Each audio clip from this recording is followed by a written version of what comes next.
لمس کی، چھونے کی، چھو کر کسی چیز کو محسوس کرنے کی صلاحیت پیدا ہوئی.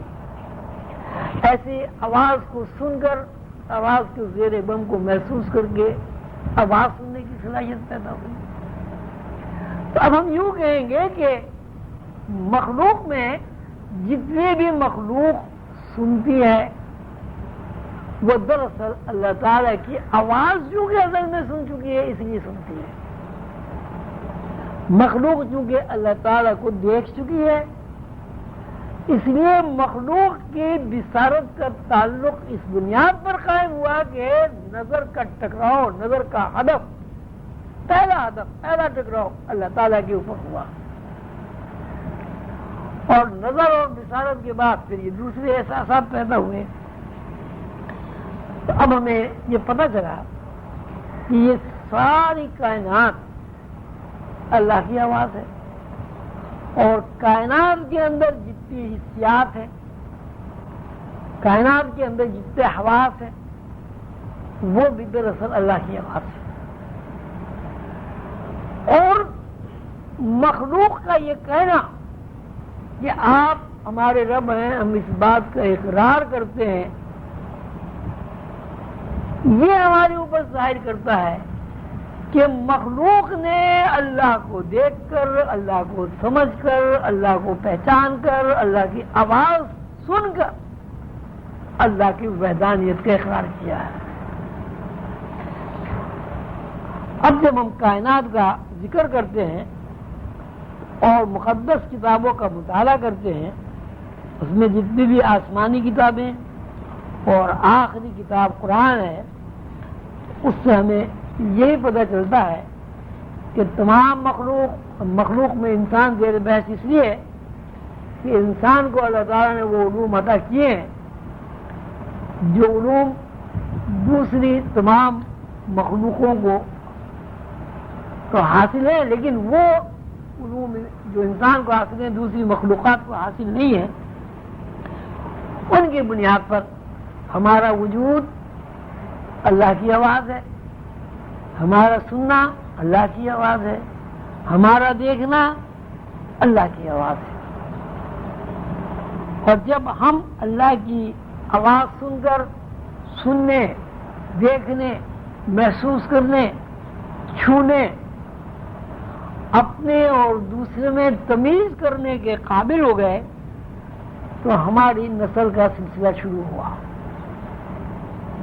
یعنی روح نے پہلے جب کن کہا تو ساری روحیں وجود میں آ گئی، تو روح نے یہ ادراک کر لیا کہ ہم الگ الگ بھی ہیں اور ہماری حیثیت اجتماعی بھی ہے.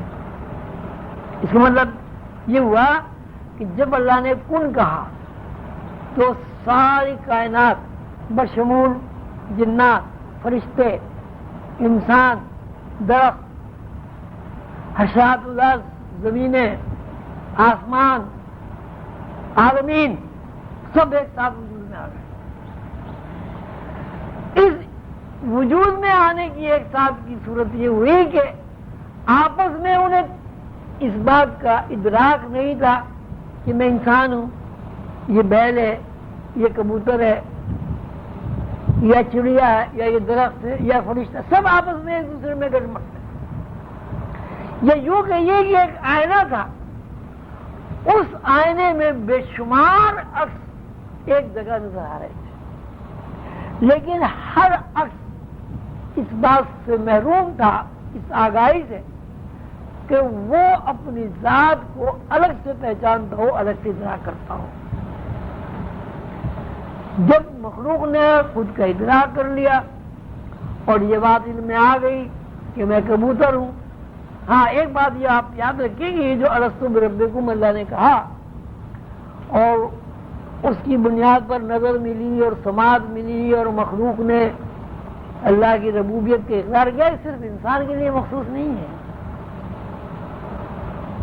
پوری نو کے لیے یہ بات قانون بن گئی ہے کہ ہر چیز نے دیکھا اللہ کو. جنات نے بھی دیکھا، فرشتوں نے بھی دیکھا، انسانوں نے بھی دیکھا، درختوں نے بھی دیکھا، ہر چیز نے. اس لیے کن جب ہوا تو کن میں کہیں تخصیص نہیں ہے کہ انسان بن جائے، کن میں کہیں تخصیص نہیں ہے کہ جنات کی نوع جو وجود میں آ جائیں، فرشتوں کی نوع وجود میں آ جائیں. کن سے مراد یہ ساری کائنات وجود میں آ جائے. کائنات میں جو بھی کچھ ہے، ستارے ہیں، سیارے ہیں، فرشتے ہیں، دریاں ہیں، سمندر ہیں، جو بھی ہیں، سب نے اللہ کو دیکھا ہے، اور سب نے اللہ کو دیکھ کر، اللہ کو سمجھ کر اور اللہ کی ربوبیت کا اقرار کر کے یہ حواس اپنے اندر قبول کیے ہیں، جن حواس پر یہ ساری کائنات چل رہی ہے. اب یہی وجہ ہے کہ کوئی آدمی یہ نہیں کہہ سکتا کہ درخت سنتے نہیں ہیں. اب تو سائنس نے ثابت کر دیا کہ درخت سنتے ہیں. کچھ موسیقی سے ایسی موسیقی ہے کہ جس سے درختوں کی نشو و نما زیادہ ہوتی ہے. ایسی بھی موسیقی بنائی گئی ہے کہ جن سے پھل زیادہ خوشنما ہوتے ہیں، زیادہ بڑے ہوتے ہیں، زیادہ مٹھاس ہوتا ہے ان کے اندر. تو ثابت ہوا درخت بھی سنتے ہیں.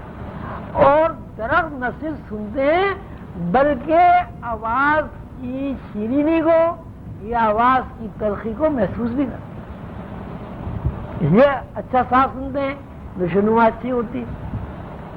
بے ہنگم آواز سنتے ہیں، درختوں کی نشو و نما خراب ہو جاتی ہے. تو قانون یہ بنا کہ یہاں ساری کائنات میں اللہ کی آواز ایکو ہو رہی ہے. اللہ کی آواز سے کائنات بنی اور اللہ ہی کی آواز سے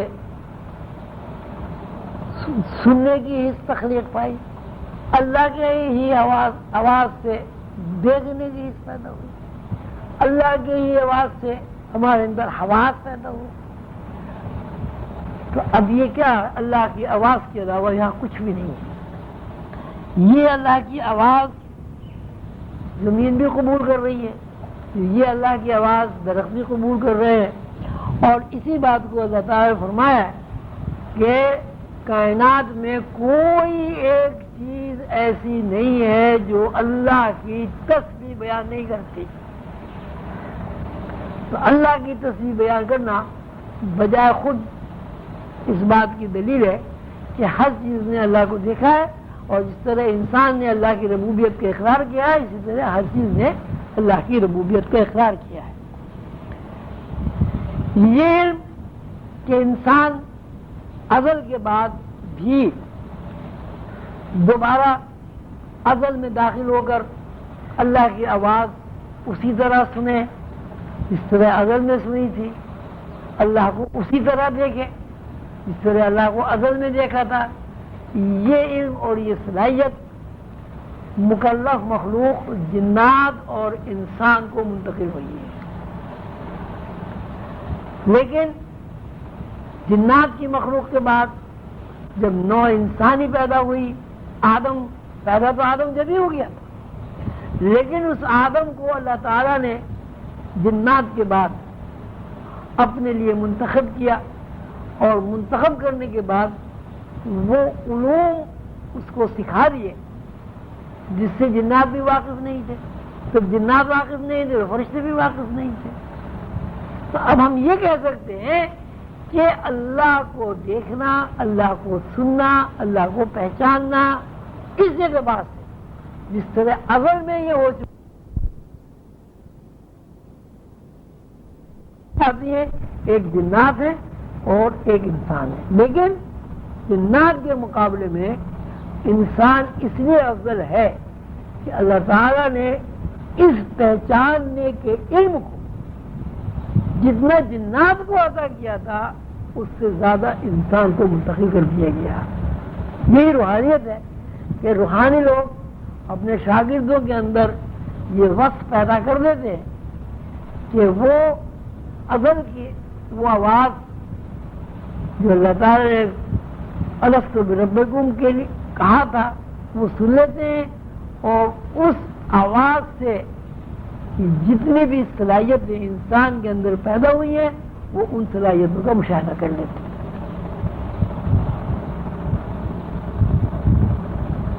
میرا یہ مضمون مشکل ہے، میں اس کو ذرا